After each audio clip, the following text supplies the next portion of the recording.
Hi guys, আমি যাচ্ছিলাম হাবড়া আর ওখান থেকে আমি পেরোচ্ছিলাম কোলাঘাট।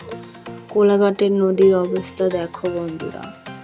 আমি ট্রেনের মধ্যে ছিলাম, ওখান থেকে যতটা পেরেছি ভিডিও করে তোমাদেরকে শেয়ার করলাম। নদীর অবস্থা তোমরা বুঝতেই পারছো কতটা ভয়াবহ হয়েছে। তো ওখান থেকে আমি যতটুকু পেরেছি তোমাদেরকে শেয়ার করলাম দেখিয়ে। তো দেখো বন্ধুরা, তোমরাও দেখতে থাকো নদীটা কী অবস্থা।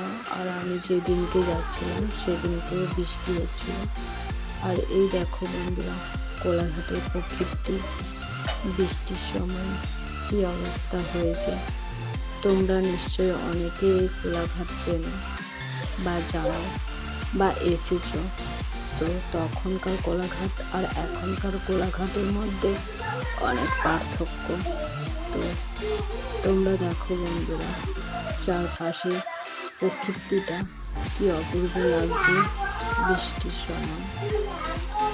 আর কি সুন্দর দেখাচ্ছে বলে আমিও আর থাকতে পারলাম না। সেই জন্য নদীর সঙ্গে সঙ্গে প্রকৃতিটাকেও একটু ভিডিও করে নিলাম। তোমরা নিশ্চয়ই দেখতে পাচ্ছ বৃষ্টির দিনে চারিদিকে সব সবুজ গাছপালা, আর তাতে ফাঁকা মাঠ। আর এখন সব কিছু কি সুন্দর লাগছে, তোমরাও দেখো বন্ধুরা।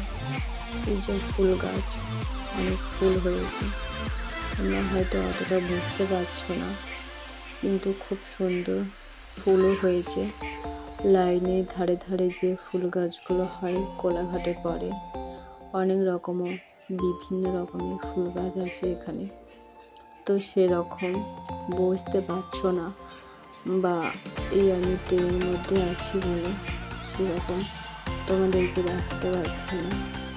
তো যতটুকু পারলাম তোমাদেরকে দেখালাম, তোমাদের কাছে শেয়ার করলাম। এই দেখো বন্ধুরা, ফুল গাছগুলো চলে যাচ্ছে, কারণ খুব স্পিডে যাচ্ছে ট্রেনটা। সেজন্য যতটুকু পাচ্ছি ক্যামেরা বন্দি করছি, ওইটুকুনি তোমাদেরকে দেখাতে পারছি। দেখো বন্ধুরা।